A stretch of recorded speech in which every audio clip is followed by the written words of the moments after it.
y'all doing? I'm Jay Hawk. And I'm Jordan. And welcome to Hawkins at Home. We're coming to you from Austin, Texas, and we're sitting inside our 1986 Fleetwood Prowler 21-foot-long travel trailer that we, in a very short span of time, are going to be living in full-time with our two dogs, Bane and Jack. So essentially what we're doing with this video is talking about all the different things involved, like what we're doing, why we're doing it, and introducing ourselves to you so you understand why you should be following or subscribing to this page, you know? Yeah. So first, let's talk about the buying process, okay? Let's just start off with the facts. We bought this travel trailer off Facebook Marketplace. I had been looking for months on end, sort of jokingly, at different travel trailers and RVs and stuff, and I would always send them to you. Yeah. Like, hey, look at this one, look at this one, what if we lived in this one? And it was never really serious, though it had been something that we talked about on and off for, It just definitely felt unattainable to some extent, but it also felt like it was like romantic to talk about to some extent, you know, like, oh, what if we just lived in a trailer? What if we just did this, you know? And I had always talked about doing things like that, you know, like just various different ways of how can we get away from the apartment or whatever, you know, like I've wanted to live in my van. We've talked about living in a trailer. We've talked about, at some point I even brought up, we should live on a boat, you know? Yeah, like we looked at houseboats on Craigslist for a while there. And just for fun. I wouldn't have any idea about the upkeep or how that works or whatever, but you know, I just became obsessed with like kind of living alternatively, you know? And you know, it always was just something that felt like, well, like I said, unattainable, you know, but it was just something that we romanticized. And then eventually I felt like you got more into the idea. Like, yeah, I started sending links to these RVs and stuff that were for sale, like jokingly, but I guess in, you know, like the Facebook algorithm of things, I started seeing videos pop up here and there of people like living in travel trailers full time, living in RVs full time, living in their vans full time. And like the more exposure I got to it and the more videos I watched of how people go about living this lifestyle, it seemed like it was suddenly extremely doable for us.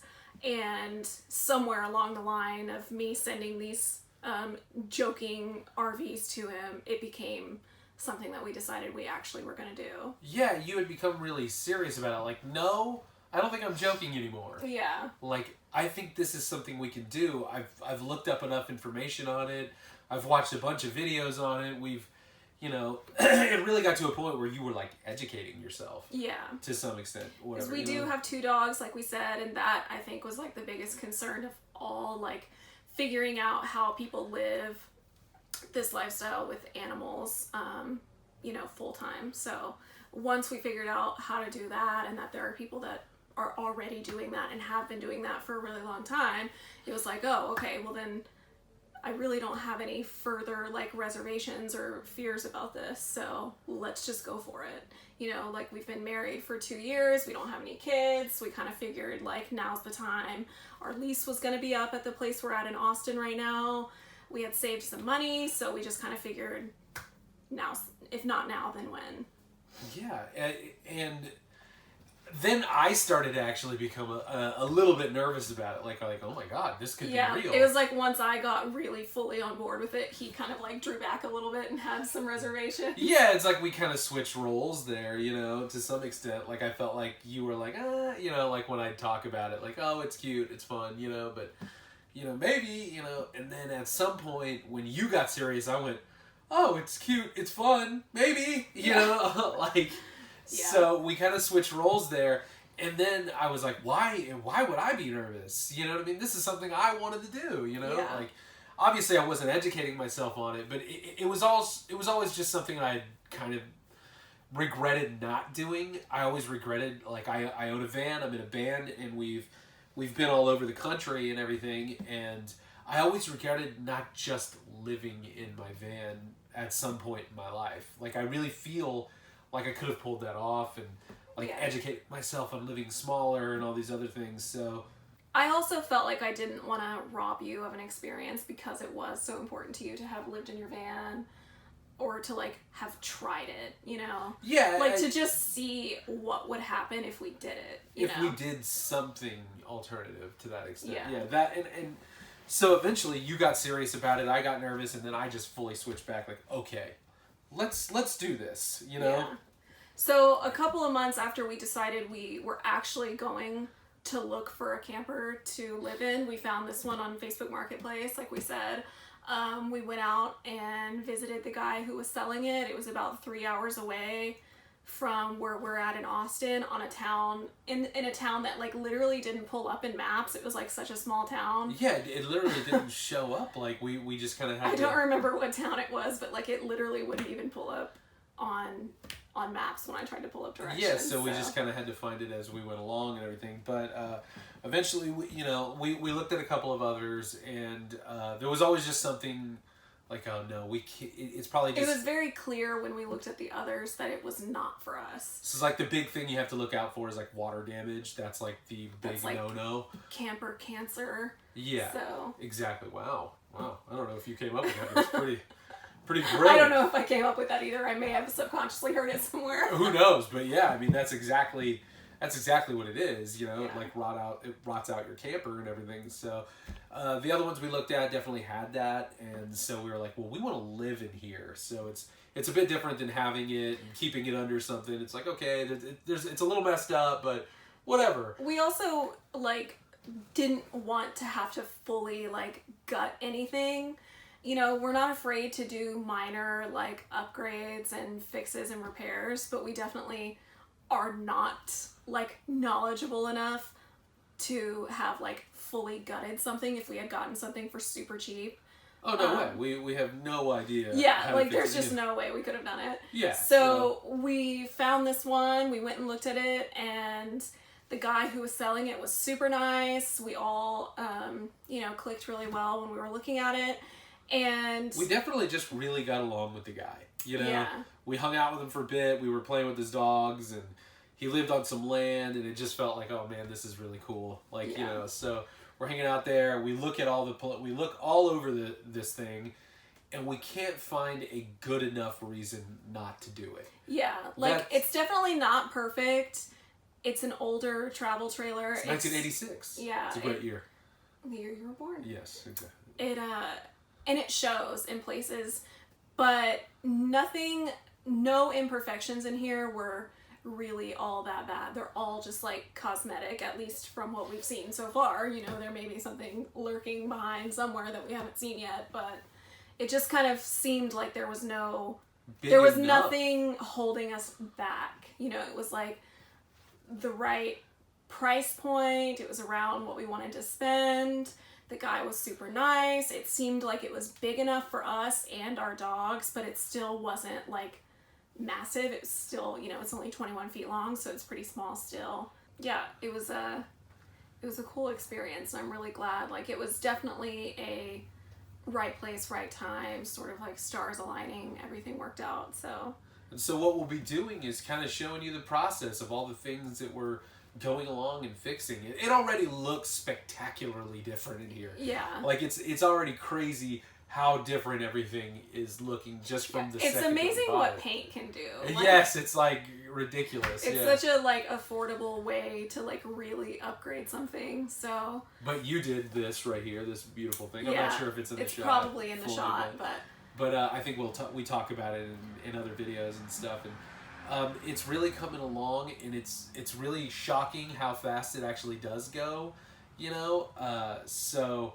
And we're not professionals by any means. No, we have no idea what we're doing. Yeah, we're just looking up things. We're just educating ourselves to some extent. We're just trying. We're just guessing. Yeah, we're guessing. We're trying. Yeah. You know what I mean? But we're just going for it, I guess, ultimately is what it is. We're just going for it. Yeah.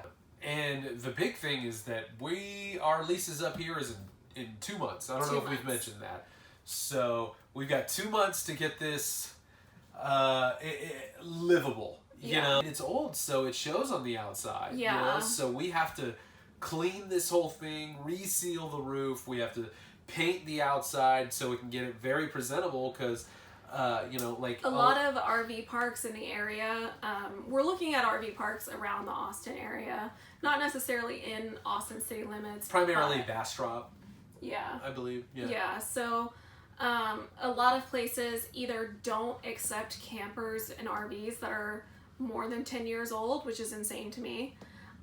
Or if they do accept vintage campers, they have to be in like pristine condition. So, our camper's not exactly in pristine condition. It's not in bad condition on the outside, but we just want to make sure that the whole thing... I think we both have faith that we can get it to a point where it's like, oh, this is very acceptable, you know? Yeah. Especially when you see the changes from the inside and everything, you know? There was a big piece on the back wall over there that the previous owner's dogs had ripped out, like kind of like a big chunk in the wall, because he was very nervous during like a thunderstorm and stuff. So I mean, just replacing that and seeing the change is like, oh, I think we can do this, you know? It looks brand new over there, and it's like pretty cool, so it gives you a lot of faith in what you can do, you know? So we've talked about who we are, we've talked about where we are, we talked about when, which is 2 months from now. We're going to hopefully be living, you know, in another... Well, we're not hopefully. We're going to be living in another spot. Yeah. And let's talk about why. The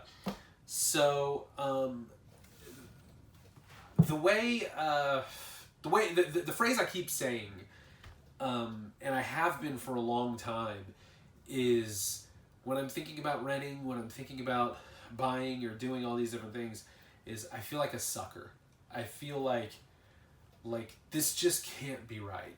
You know, like you go to an apartment complex, they want this deposit, you know, whether that be first and last month's rent, they want, you know, X amount of money for this and blah, blah, blah. Fees, and deposits. The pet deposits. Pet deposit, pet fee, pet rents. Every time you re-sign your lease, the rent goes up, which I've always felt like, shouldn't the rent go down? Yeah, like you're proving like we've never paid late ever before. Yeah. We've proved that we're good, you know, tenants, and whatever you want to say. We're being rewarded with more rent. Yeah, exactly. But so congratulations, you get to sign up with us again, and we get to charge you more. Yeah. It's ridiculous. It just felt like we were working for nothing, because all of our money was going towards rent, towards student loans, towards all of these things that in no way like benefited us or improved our lives, or like, I don't know, we were able to take a vacation once a year, but it's like, other than that, what did we have to show for working full time? And, you know, like, where is all of our money going? It just seems like we're not even happy in the area we were living in. You know, it's like, I just can't repeat it enough. I felt like a sucker. And to go back for just 1 second, pet fees and pet deposits and pet rent is the most ridiculous thing I've ever heard of in my life. Yeah. You know, I hate this idea that you know, that there's pet rent, because I'm not sure if y'all are aware, but dogs can't have jobs, you know, at least where they earn, you know, compensation for them, you know, besides snacks, which we pay for. So it's just utterly ridiculous that happens. And I get that there's a point for whatever reason, but the fact of the matter is I just kept feeling like a sucker. Yeah, and, you know, as I was looking for, you know, apartments to move into when our lease was up, it was like half of them wouldn't even have allowed one of our dogs, because we have a terrier mix and we have a husky, and it was like every apartment we could find, if it was like affordable or in an area we wanted to live or whatever, we couldn't live there because they wouldn't allow huskies.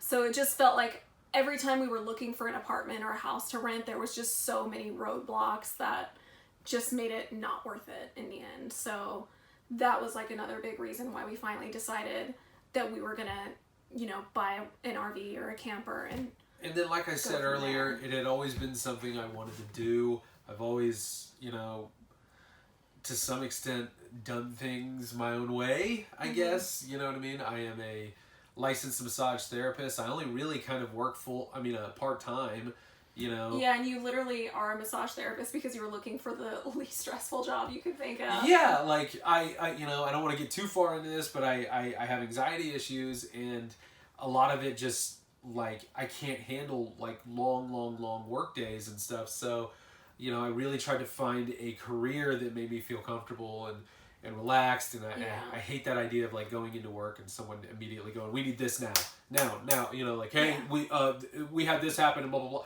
I don't work well off of that. Immediately, you know, become anxious and depressed, and it's just not something I can handle. Yeah. Know? So, there's always, I've always kind of done things, you know, a little bit differently, you know. Also, I'm in a, you know, touring band, you know, even still at 33 years old, not making much money from it or whatever, but, you know, it's just, so it always felt like something I wanted to do. Mm-hmm. So, you know, two big factors for me in that, like, I always felt like a sucker, you know, and then I always wanted to do something that was just alternative. I always wanted to live the way I wanted to live. And I think that we've always applied that same attitude towards our relationship. Yeah. So, for instance, and because some of the things we tell people that we're going to do, they kind of look at us weird, like, what? You know, like, are you sure? You know, like, we got married in Vegas and did an Elvis wedding, for instance. Mm-hmm. And I remember telling people about that, and there was almost like sometimes they'd qualify it like, oh, well, is this your first marriage? Yeah. You know, like, as if, like, okay, well, if it's your second marriage, I guess that makes sense. You know, but no, this is my first marriage, and, you know, like, it's my only marriage, you know, so we just wanted to do something that felt like us. When I told people, it was like they almost felt, like, disappointed for me. And it was like, why? I'm not the one spending $20,000 on one day, you know. $20,000 is the low end. Yeah, I feel like that's a low end of what people spend on weddings. But I mean, you said that, and someone probably rolled their eyes like, oh, God, $20,000, I wish. Yeah. You know what I mean? Like, no, that's, and to me, that's, like, absolutely insane. Once again, feeling like a sucker. Like, no way I'm going to put all that towards a singular day. And if that's what you did, you know. Not that there's anything wrong with it. There's nothing wrong with it. It just is not the right decision for us, you know. No, exactly. So we try to make decisions that feel like they are what's best for the two of us. Yeah. You know? And if they're not necessarily traditional, then they're not that way, you know? Yeah. So Another example is we have roommates where we're living in Austin, and we get a lot of flack from people saying, like, isn't it weird to have roommates when you're married? Or we chose to have roommates not because we needed them, but because we thought it was a great way for us to save money. And it worked. It worked. This whole year we made a savings plan. I should say she made a very good savings plan. Yeah. She got, you know, made sure this is X amount of money we're going to put away on each paycheck, and da-da-da-da-da-da. And it worked out perfectly. It allowed us to buy this thing. It allowed us to save and have more money than we ever did, you know. And so it worked out. So we tend to make decisions the way that, like I said, that works best for us. And we don't want to allow other people's, like, looks or kind of, like, questions to be any sort of factor in those decisions. You know. Yeah. It might feel a little weird, or it might feel a little alternative, whatever word you want to use, but we do things that work for us. Yeah. Another big reason why is we want to live more simply, more sustainably, and more affordably. Yes. You know, rent prices and home prices in Austin are only going up, and there's no end in sight to that. So we just didn't want to have to keep, like, getting better jobs so that we could afford to pay higher rent. We didn't want to have, you know, we live in a 3-bedroom house here in Austin now, and this past summer we were paying like $400 a month for our electricity, and not only do I not want to pay $400 a month, I don't want to use that much electricity. I want our footprint in every way to be as small as we can get it. I think that we're both just super excited about, you know, the potential that this has.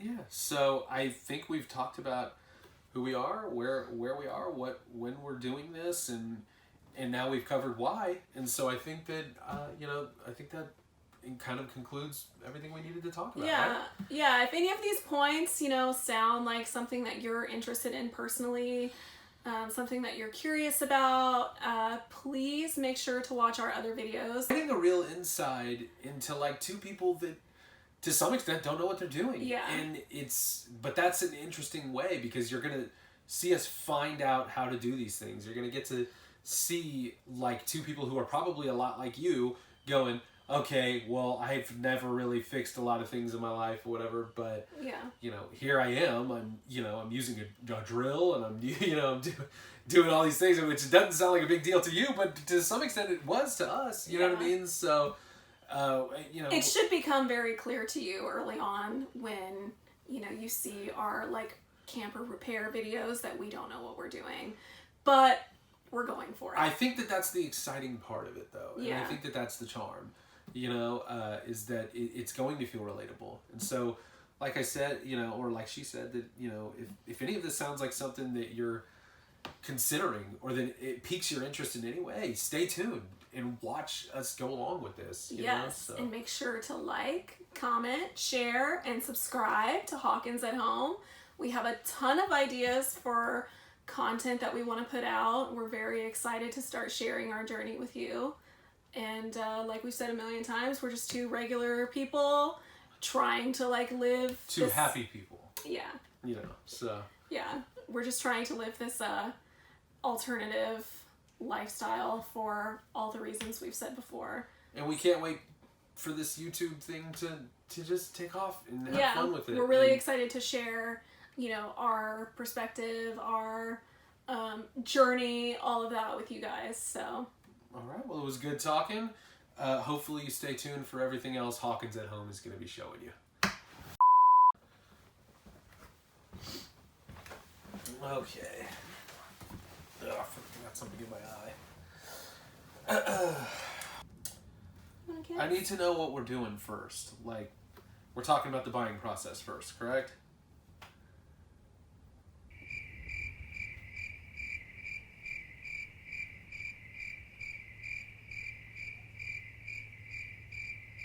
So we're really excited about this. We've been planning this for a few months. Yeah.